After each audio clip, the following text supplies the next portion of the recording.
Bueno, ahí está, hemos dado todas las líneas telefónicas. Cuando leí la noticia de que habían sido identificados los restos de Julio Castro, cofundador, maestro y periodista uruguayo, me acordé de dos cosas. Me acordé de un periodista argentino que dijo que lo tenían harto con el tema de la dictadura. Y me acordé de que en América Latina se recorre positivamente el tema de la defensa de los derechos humanos.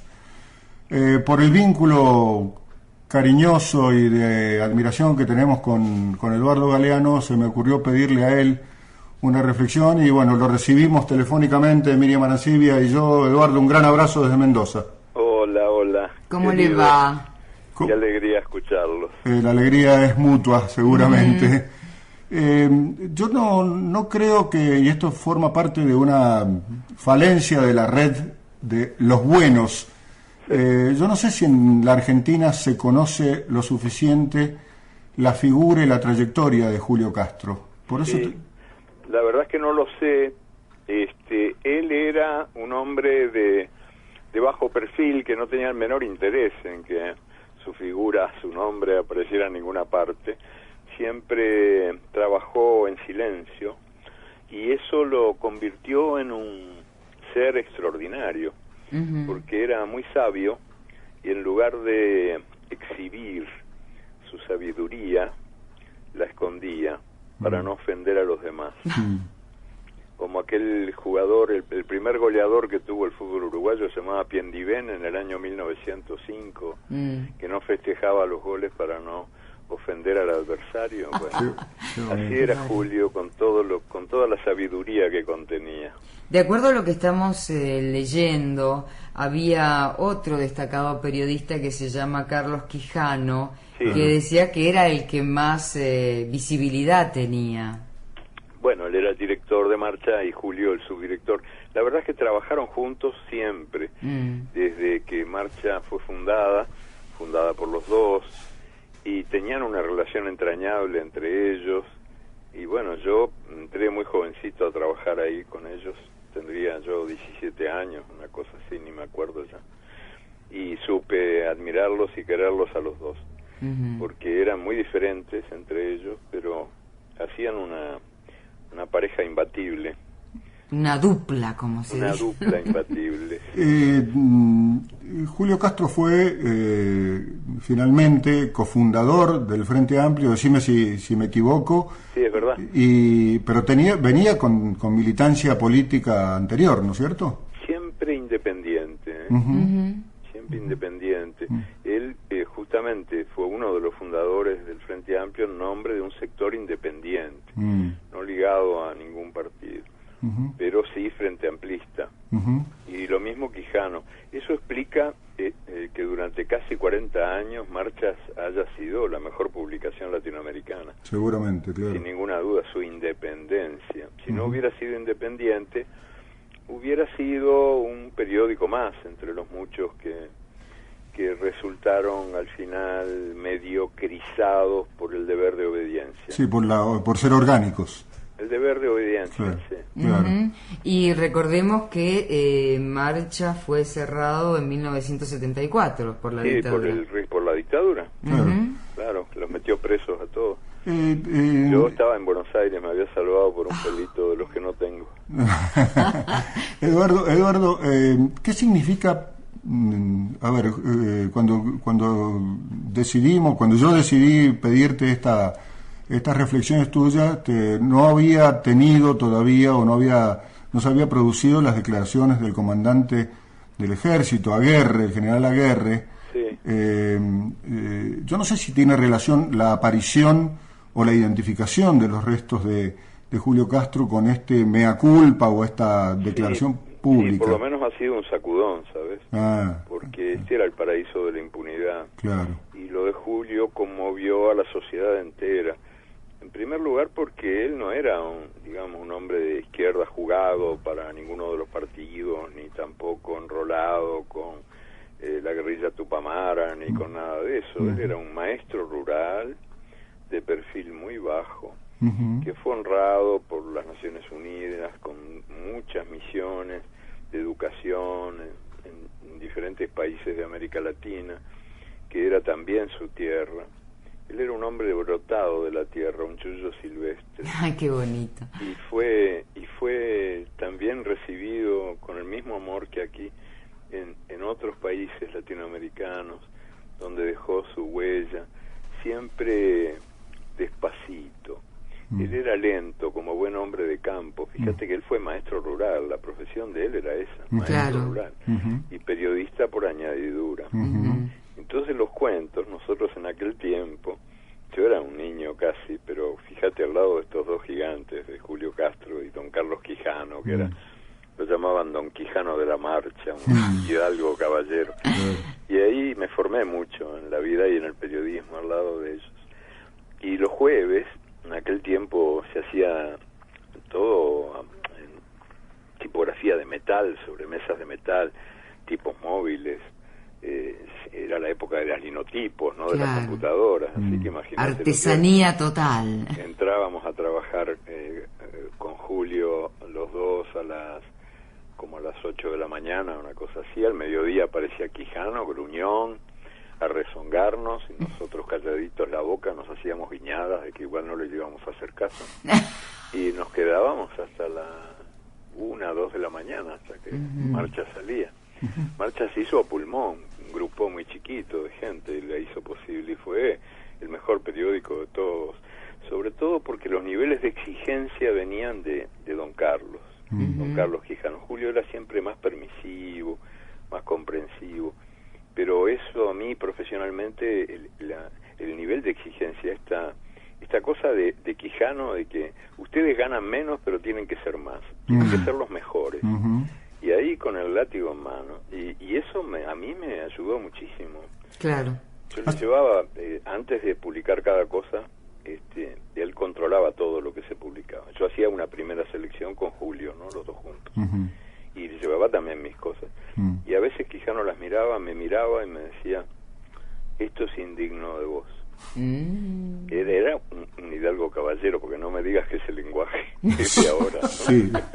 Y Julio me hacía una guiñada, me decía, bueno, no le hagas caso, pero si él me decía que era indigno de mí, yo lo hacía de nuevo. Claro.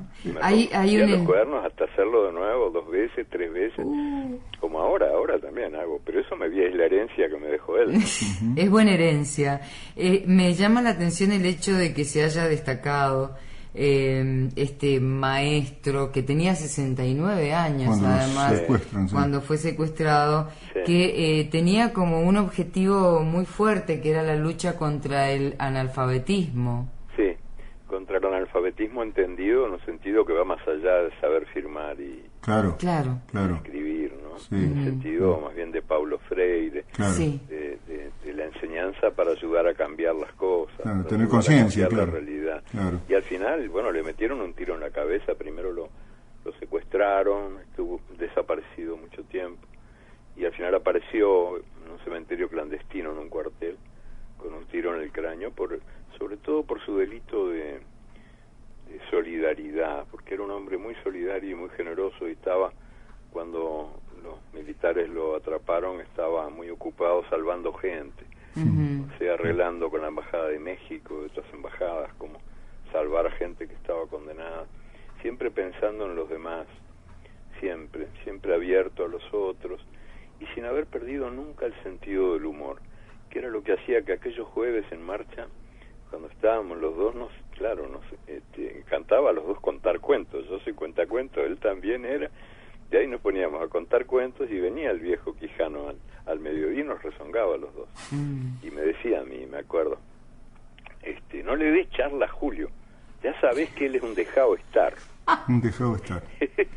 Y es verdad que era un dejado estar, y yo también, pero teníamos que cubrir 32 páginas, entonces no podíamos. Pero nos divertíamos tanto contando cosas, y yo escuchándolo. Las historias de Julio Castro en el campo uruguayo eran una maravilla por lo entrañables, y también por el buen humor que él tenía, que era invencible, y que yo creo que fue parte del odio que generó en el medio militar. Fíjate que el dictador de la época había sido su alumno. ¿El Goyo Álvarez? Claro. El Goyo Álvarez había sido alumno de Julio Castro. Mira vos. En una escuela suburbana, y coincidió con que en febrero algunos presos tupamaros creyeron que podía haber un movimiento peruanista aquí, o sea, un sector militar nacionalista, o por lo menos enemigo de la corrupción política. Y estábamos, todavía era legal marcha, y estábamos ahí, y él vino a la redacción con cara de preocupado, me dijo, fíjate en el disparate que están haciendo, qué bárbaros. Y con el Goyo Álvarez, oíme, este fue alumno mío desde que era chiquito, y ya cuando era chiquito era un jodido.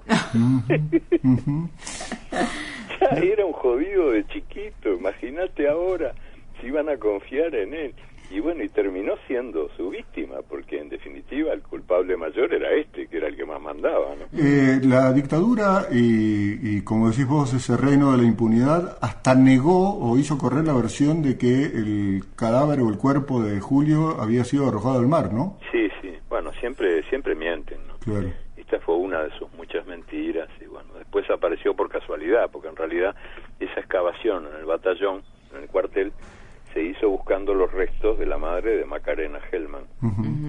Y claro. Apareció Julio. Imprevistamente apareció, además con un zapato.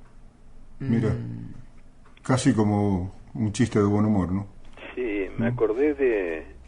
A mí me emocionó lo del zapato, porque me acordé de la muerte de Rosa Luxemburgo, que fue... realmente para mí, yo siempre digo que soy rosista, pero no de Juan Manuel de Rosas, sino de la otra, de Rosa Luxemburgo. Rosista de ella soy, que tuvo una importancia enorme en mi formación política, y yo la seguí siempre. Me parece que es lo mejor que el marxismo ha dado. Y bueno, a Rosa, que era una revolucionaria alemana, como sabes, la mataron. Sí, claro. Los grupos paramilitares. Sí. La rompieron a culatazos, sí. Y después la tiraron a un canal, ¿no? Sí. En Berlín, pero sí. En el camino ella perdió un zapato, y ese zapato fue después recuperado por alguien que pasó más tarde, y ahora apareció Julio con un zapato, también me acordé. Pues ese zapato. Sí. Lo que me llama la atención es que algunos militares, sobre todo los que tienen ahora mando, no poder, espero, dicen que bueno, que el hecho de que haya sido encontrado Julio con un tiro en la cabeza les ha cambiado un poco la idea de que habían muerto, aquellos que todavía no han aparecido, habían muerto en una lucha armada, y esto es un poco como que les cambia ese discurso, esa idea de que en realidad estaban bien muertos porque algo habrán hecho. Eso lo agrego yo, no creo que ellos. Sí. Bueno, acá lo que estaba, digamos, generalizada era la certeza de que la dictadura uruguaya había torturado mucho y matado poco. O sea, que éramos los campeones mundiales de la tortura, y que entonces en la tortura algunos que no habían soportado los suplicios habían muerto, y ese era el caso de Julio Castro. Siempre se creyó que Julio había muerto a partir de los plantones y por la picana y todo eso. Y después resultó que no, porque tenía un tiro en el cráneo, o sea que esa versión era falsa. Estos mienten hasta cuando dicen la verdad. Claro, otra Claro, falsa. por eso es que Aguirre dice: el ejército no aceptará homicidas o delincuentes, como Sí, bueno, si no fueran ojalá, homicidas o delincuentes los que matan en tortura, ¿no? Sí, tengo que ver hasta dónde aplican después eso. Aguirre, a ver si... Ellos se ampararon mucho en una teoría lamentablemente importada de la Argentina, país que amo, que es la teoría de los dos demonios, que inventó Sábato. Claro. Y acá fue el gran recurso. Es decir, bueno, acá era una guerra, acá había una guerra. Guerra nada. Los tupamaros habían sido ya liquidados de mucho antes, no quedaban ni rastros de la lucha armada. Y lo que hubo fue un asesinato de las energías de cambio, o sea, todo lo que el sistema sentía que podía ser peligroso fue aniquilado por una dictadura militar implacable que fue convocada por los políticos. O sea, por algo se habla de régimen cívico, militar, claro. que a los milicos los trajeron los políticos, creyendo que ellos venían a limpiar la casa y después se iban. Y después los milicos, claro, como es lógico, dijeron, no, estos están locos. Les quedaba cómodo. Nos vamos a quedar, claro. Acá hay mucho que robar y además vamos a robar mucho más que ustedes, les dijeron a los políticos, porque nosotros nos levantamos a las 5 de la mañana al toque de Clarín. Tenemos más horas útiles para robar. Después de 2 intentos fracasados por vía electoral de terminar con las leyes de impunidad en Uruguay, ¿a vos te parece que está madura la sociedad uruguaya como para creerle a Guerre, que es el hijo además de otro militar civilista, digamos, ¿no? Porque estuvo preso años. Que estuvo, claro. Padre de sí. Mirá, lo de las... se ha manejado mucho lo del plebiscito. Yo estuve en la comisión organizadora de los 2 plebiscitos. El primero, cuando hacía poco que la dictadura militar había cesado en el país, y otro que fue el más reciente en las elecciones últimas, perdimos los 2, pero incluso yo fui el orador final en la campaña de o sea que no le voy a sacar el culo a la jeringa y decir no tengo nada que ver con eso.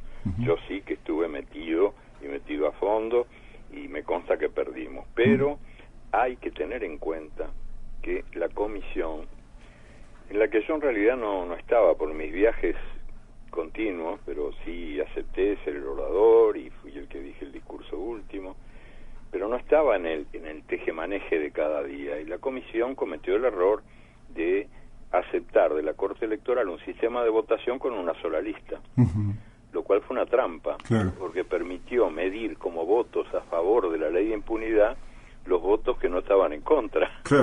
¿Entendés? Porque que no es lo mismo. Claro, no es lo mismo. En la primera sí había sido más limpia y la perdimos limpiamente. La perdimos limpiamente por culpa del miedo que la dictadura había sembrado a su paso. Pero ahí sí, porque había 2 listas. A ver, el que estaba a favor de la impunidad y el que estaba en contra. Bueno, perfecto. Ganaron los que estaban a favor, por muy poquito, pero ganaron. Pero en esta última, los que estaban a favor se pronunciaron por omisión. Es como en las encuestas, cuando dicen no sabe, no opina. Bueno, pero el que no sabe, no opina, no quiere decir que esté a favor de lo que ocurre. Como el no positivo de Cobos.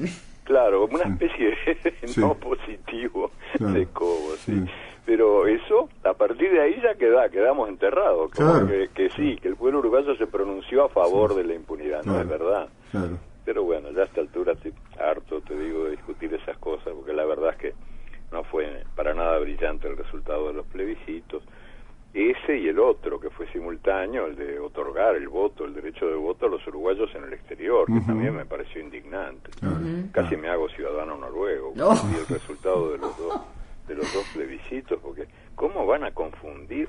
¿Cómo este país va a confundir la identidad con el domicilio? Ese disparate. Y además muchos de los que votaron contra el voto de los uruguayos en el exterior, resulta que viven de la plata que les mandan desde afuera esos mismos uruguayos en el exterior. Sí, es terrible. Entonces yo estaba, te digo, fueron días para mí, no sé cómo no hice alguna barbaridad, porque estaba con una bronca adentro.